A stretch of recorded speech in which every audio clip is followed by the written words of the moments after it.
Pendant 40 jours, Xi Jinping n'a presque rien dit. Pas de conférences spectaculaires, pas de menaces directes, pas de déclarations agressives. Juste un silence. Un silence si long que beaucoup ont cru que Pékin restait passif. Erreur. Parce que dans les grandes confrontations géopolitiques, le silence n'est pas toujours un vide. Parfois, c'est une arme. Puis soudain, à Pékin, devant les caméras du monde entier, Xi Jinping prononce une phrase froide, très froide. Nous ne devons pas permettre au monde de retourner à la loi de la jungle. 5 mots. 5 mots qui ont immédiatement déclenché l'alerte dans les ministères des Affaires étrangères du monde entier. Car tout le monde a compris une chose.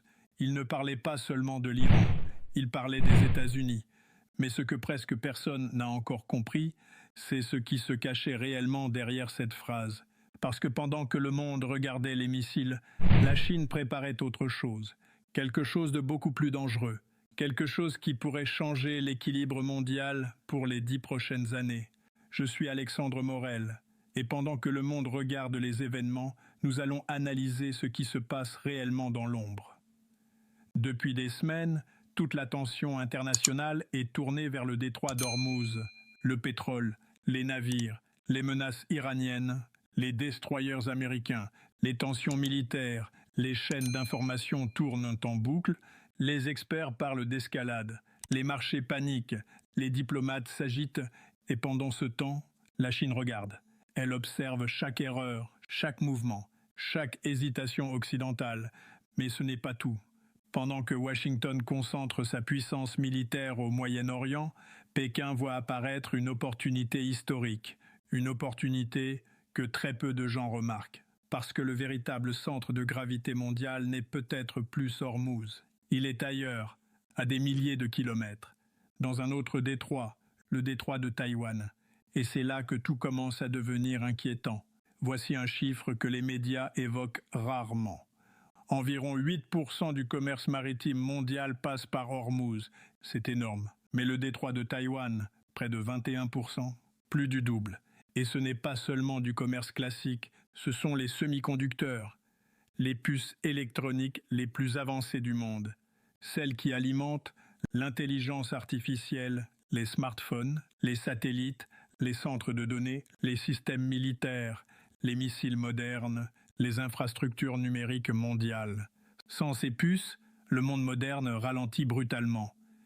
Et Taïwan produit l'écrasante majorité de ces technologies. Autrement dit, pendant que l'Amérique concentre son énergie autour d'un passage stratégique majeur, la Chine consolide discrètement son influence autour d'un passage encore plus vital. Et ce détail change complètement la lecture de la crise, parce que Pékin ne pense pas en semaines. Pékin pense en décennies. Le récit officiel dit que la Chine reste neutre, mais la réalité est beaucoup plus complexe. En vérité, Pékin agit simultanément sur plusieurs fronts, diplomatiques, militaires, économiques, juridiques, tout en même temps. Et surtout, sans provoquer directement une guerre ouverte. C'est ça la différence. L'Amérique agit frontalement. La Chine agit latéralement. Pendant que Washington déploie ses porte-avions dans le Golfe Persique, Pékin renforce discrètement sa position dans l'Indo-Pacifique. Pendant que les médias montrent les tensions avec l'Iran, les navires chinois avancent dans le Pacifique occidental. Pendant que l'attention mondiale reste fixée sur Ormuz, Pékin consolide sa posture autour de Taïwan. Et ce n'est pas une improvisation, c'est un plan préparé depuis longtemps.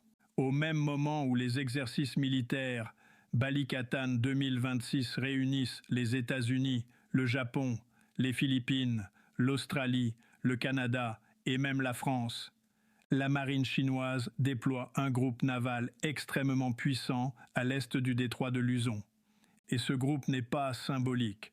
On parle ici de Destroyer Type 055, l'un des bâtiments de guerre les plus puissants de la planète. Ce n'est pas juste une démonstration, c'est un message silencieux. Pendant que les forces américaines regardent vers l'Iran, la Chine regarde vers Taïwan. Et ce simple déplacement naval révèle une réalité brutale. Washington est concentré sur un seul théâtre. Pékin, lui, joue sur plusieurs échiquiers à la fois. Et dans les grandes rivalités historiques, cette différence est énorme. Mais ce n'est pas encore le plus dangereux. car le véritable coup de génie chinois n'est peut-être pas militaire, il pourrait être juridique. Et c'est ici que la situation devient presque irréelle. Le blocus américain autour d'Ormuz repose sur une logique de contrôle stratégique des détroits internationaux. Or, depuis plusieurs années, la Chine tente progressivement de modifier la manière dont elle présente le détroit de Taïwan, petit à petit, étape par étape, sans bruit. Et maintenant, Pékin pourrait utiliser les actions américaines comme précédent. Autrement dit, Washington pourrait avoir offert lui-même à la Chine l'argument juridique qu'elle cherchait depuis des années. Et là, tout bascule, parce qu'un précédent international peut devenir une arme géopolitique gigantesque, une arme qui ne fait pas de bruit, mais qui change les règles. La Chine n'a pas besoin de gagner une guerre, et c'est probablement le point le plus important. La Chine n'a peut-être pas besoin de vaincre militairement les États-Unis.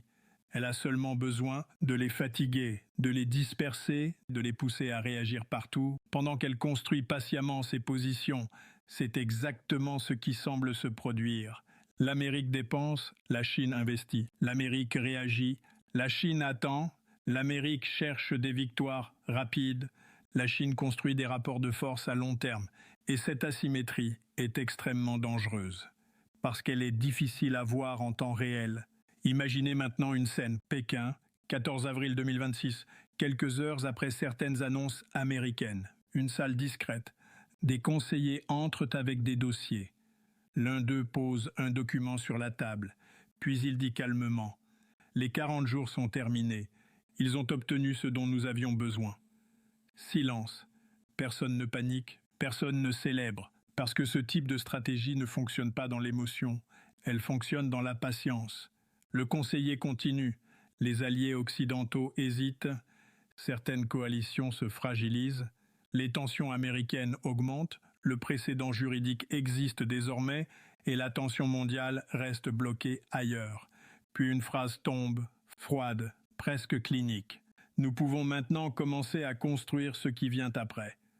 Et c'est probablement ça qui inquiète le plus les stratèges occidentaux.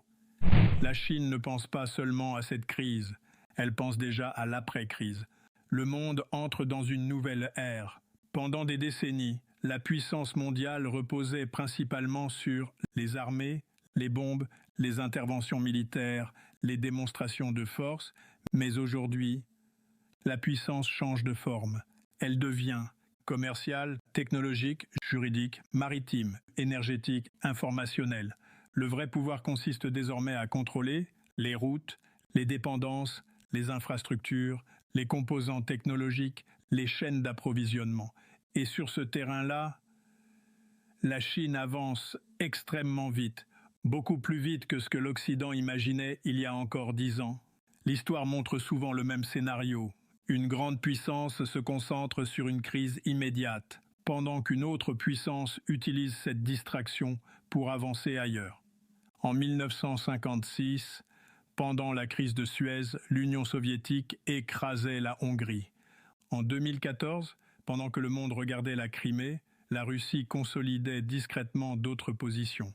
Et aujourd'hui, pendant que le monde regarde Ormuz, la Chine avance dans le Pacifique, pas forcément avec des explosions, mais avec des positions, des accords, des routes maritimes, des bases d'influence, des arguments juridiques.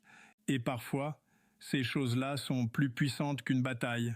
Le vrai message de Xi Jinping, quand Xi Jinping parle de loi de la jungle, il ne fait pas simplement un discours moral, il envoie un signal au monde entier, un signal destiné aux pays arabes, à l'Afrique, à l'Asie, au Sud global, à tous les États fatigués des confrontations occidentales. Le message est simple, la Chine propose un autre modèle. Et que ce modèle soit sincère ou stratégique, ce n'est même plus la vraie question. La vraie question est plus inquiétante.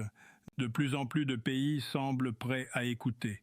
Le monde pense regarder une crise régionale, mais en réalité, il assiste peut-être à une transition historique. Une transition où l'Amérique reste la plus grande puissance militaire du monde, mais où la Chine apprend à transformer chaque crise en avantage stratégique. Et si cette dynamique continue, alors la véritable bataille du XXIe siècle ne se jouera peut-être pas avec des missiles. Elle se jouera avec les détroits, les semi-conducteurs, les routes commerciales, les règles juridiques, les dépendances économiques et la patience stratégique. Xi Jinping a attendu 40 jours avant de parler. Mais peut-être que le plus important, ce n'était pas ces mots, c'était tout ce que la Chine avait déjà déplacé avant de les prononcer. Xi Jinping a nommé la loi de la jungle pour mieux proposer sa propre structure. En 1972, l'économie américaine était 18 fois plus grande que celle de la Chine. Aujourd'hui, elles sont face à face. La question n'est plus de savoir si l'ordre mondial va changer, mais si vous êtes prêt à vivre dans celui que Pékin a déjà dessiné. La situation évolue chaque heure. Ne restez pas à la surface des infos. Si vous aimez les analyses géopolitiques profondes, les stratégies cachées des grandes puissances et les coulisses invisibles du nouvel ordre mondial, abonnez-vous maintenant pour comprendre les coulisses du pouvoir avant qu'il ne soit trop tard.